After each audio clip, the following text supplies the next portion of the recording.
fuck? It's been 6 years.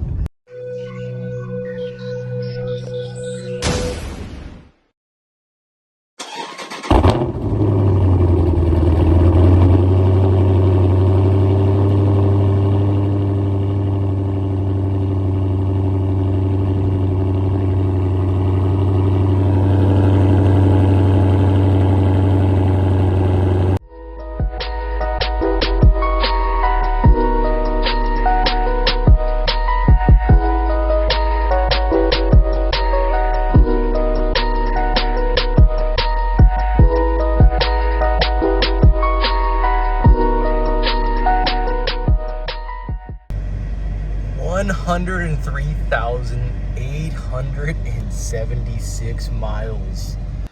How's it going, everybody? It's been a very long time since my last video, so let's get into it. So I'm in the same Scatpack that I've been in. I've had this car for, God, almost 9 years. And I kind of want to talk about what the ownership has been like. Has it been worth it? Fuck. Yeah, it has. But there's been a lot of opportunities where I almost didn't have the vehicle anymore. So the first one was complete engine failure. I had that at 40,000 miles. That's crazy. Like that is such a low amount of miles to have such a big issue. And it was scary, but I was under warranty, thank God. I was actually coming back from a trip and I was in Oklahoma. And I got gas shortly after the car started acting really, really bizarre. And I thought maybe I got bad gas. And I'm like, what the fuck is going on? And the more I started driving towards home, it started getting weaker. And it went into limp mode. And I'm like, man, like I must have really got some bad gas. And get home the next morning, I'm like, I'm going to take it into the dealership. And normally, dude, I put shit off. Like normally I would have waited probably a week until I brought it in. And I brought it in the next day, thank God, because I wasn't even thinking about the time. But I had 3 days on my warranty left. I had a 5-year warranty. And the dealership was like, buddy, do you know how much you had on your warranty? And I was like, I don't know. And he goes, buddy, you got 3 days. And I'm like, what? And he goes, well, he's like, you're lucky you brought this thing in. I'm like, brought this thing in?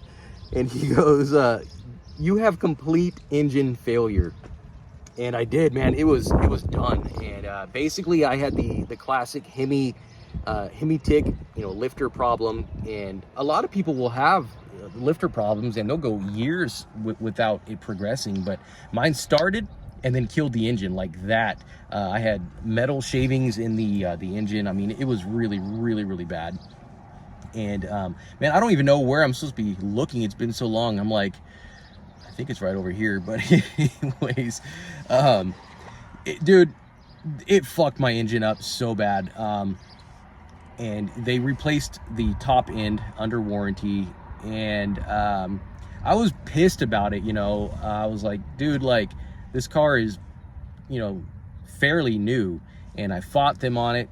And I'm not going to get into all the issues. Maybe if you guys want, I can go into details. I mean, because it was crazy, the stuff that I had to deal with at that dealership. I mean, bad. It would be a video in itself, just the issues that I had at the dealership. I mean, them taking the vehicle to some dude's house. I have GPS on the vehicle. Weird shit. Anyways, they ended up rebuilding the top end under warranty. It was like over $5,000. And then 2 weeks later, the engine failed again. And I mean, I was babying the car, and I normally do baby the car. But dude, it was bad. It failed again 2 weeks later, and they claimed that they had faulty parts from the manufacturer. I'm like, what? So not only that, let's get into some of the issues that we had when I picked up the vehicle. So look at this mess here. This is my engine splash shield. That's the original one. When I picked the car up, when they had the engine replaced in it the first time. You can see I have this very steep driveway here. So I picked the car up and parked it in the driveway, was checking the mail, super excited to have my car back with the new engine. And you can see the steep driveway you can see under the car, and I saw something hanging underneath, and what it was the skid plate here. And I took pictures of it and sent it to the dealership and was like, what is up with this? You just left it unbolted? And dude, I'm not even kidding you. They responded in a Dodge official email and stated, yeah, we did. Because you were being difficult, we decided to instruct our guys to leave that unbolted.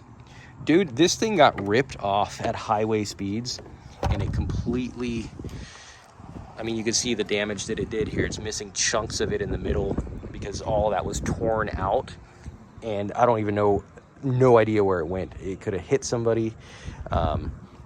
So I was driving around for a long time without anything under the vehicle because they needed to replace that, and it was like $800, I think, to $1,000 to replace both of these. And they were refusing to do it. And like I said, I'm not going to go into all the details, maybe in another video if you guys want. I mean, it was crazy. But long story short, I drove around 4 years without the proper shit under the car because I wasn't going to pay $1,000 out of my pocket. And for the most part, it was fine. Like every now and then, little chunks of that would freaking break off or scrape on something. But for the most part, didn't really need it. But where it fucked me over was on a cross-country trip to Lake Havasu, Arizona. I mean, because not only was that damaged, it damaged part of my bumper. It was ripping out part of the bumper.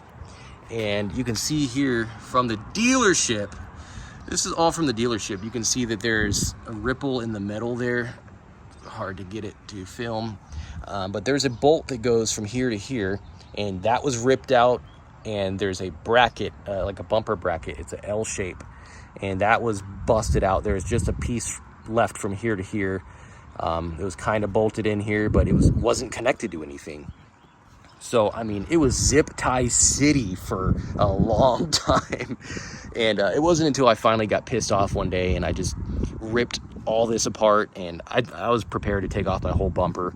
And I found out the part number for the bumper bracket and just installed it myself. It was honestly easy. I didn't even have to take the bumper off. I just clipped it in. I'm like, dude, really, all this fucking time? So it was like $9 for the bumper bracket. And then underneath here, I mean, you can see it's really hard to film it, but all of those screw holes, I mean, all of that was ripped out. There's no protection at all under here. So I didn't want to pay the dealership what they wanted for all of this stuff. So it wasn't until like 2 weeks ago I found Amazon actually had this stuff. And I'm like, what the hell? It was like $140 for both of those combined. I'm like, God damn it, dude. So I ordered this, had it all installed, did everything myself, was super proud. I'm like, I finally fixed the undercarriage of the vehicle. I'm not even kidding you, dude. Like 3 days into doing it, I hit something in the road and it fucking ripped all of this from under the vehicle. So you can see all of these were broken. It literally snapped all of those off. Dude, I was so mad. Like, I was about to cry. Hell, I guess I didn't, though. But, that luckily didn't get damaged. This is trash. Can't even use that. So, I have another one arriving today. I had to buy another one. So, I'm going to install that today, and then we'll be good. But, yeah, man, lots of drama with that stuff. Oh, and then so that was 40,000 miles where the engine failed. And then that happened at that same time. And now I have 103,000 miles on it. So I literally went from 40,000 miles into 103,000 miles without that shit on there, which you don't need. But you definitely do need, like, that was the biggest issue here, was the bumper bracket. And anyways, so that was at 40,000 miles. 73,000 mile, my drive shaft failed. I was still under warranty for that as well, so they were able to fix that for me, because I didn't realize I had the 100,000 mile coverage on this vehicle. I thought I had the 60,000. So that was covered. And then my PDC, power distribution center, which is like your fuse box, that failed as well. And that was a $3,000 repair that I didn't have to pay. They tried to, somewhere I have a YouTube video where I was making years ago about my fuse box, and that's what saved me. So my headlight kept like going out nonstop, and I'm like, what is going on? And you can hear this making a bunch of noise in here. And when I was checking in here, and it's been years, I don't remember which one it was, but one of the fuses kept melting. And I would bring it into the dealership, and I was filming YouTube videos at the time, so it was documented, thank God.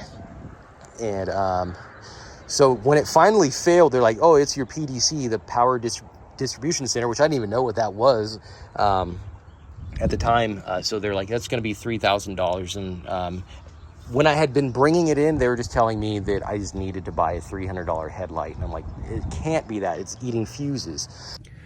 So that's what I dealt with during the first 100,000 miles. It was a fucking nightmare, honestly. But thank God everything was covered under warranty for the most part. Now, I did go to another dealership during the pandemic when car prices were going through the roof, because I was like, you know what, I'm going to try to sell the car. And the dealership came out and they were like, we would be cool with buying your vehicle, but the fact that you're being deceptive to us, we're not interested. And I was like, what are you talking about? Dude, I'm not even kidding you. That other dealership that I was going to, with all the bullshit with my skid plate, they added another owner to the vehicle, and then said that owner got into 2 car accidents in like a random state. And basically that dealership was trying to retaliate against me, and they added another owner and 2 car accidents to this. And I had to fight with Carfax and prove to them that that was bullshit. And they removed the other owner and the 2 car accidents. But dude, very illegal. What the fuck? You don't do that to somebody. But that dealership is actually down the road from here. I would love to say their name, and maybe I will in another video. But dude, that's a very, very low move. So now everything is good with the vehicle. I don't have any bad history on it on the Carfax, so I'm thinking about selling it. I don't know what I can get out of it. I mean, it's completely like fully loaded, every option you can get. I have all the buttons on the steering wheel and all of that good stuff. So I'm really wanting to get a wide body Scatpack, but I'm not gonna pay the prices that they want for them right now. So I don't know, I'm thinking about selling it. Tell me what you guys think I should do with it. I did see a dude on YouTube with a V6 Charger, and he had 300,000 plus miles on his all original, which is pretty cool. But I wonder how many miles you can get on these, especially now that mine has basically been rebuilt by the dealership. Everything has gone out in this car except for basically the transmission. So hopefully that doesn't go out next. But other than that, I do love the car. It does drive like a brand new car. It looks like a brand new car. People all the time are like, man, is that one of the last calls? I'm like, no, it's just fucking one of the, hell, I guess it's the first call. Anyways, I hope you guys have a good one, and maybe I'll do some more videos. Let me know in the comments below if you'd like to see some more content, and we'll go from there.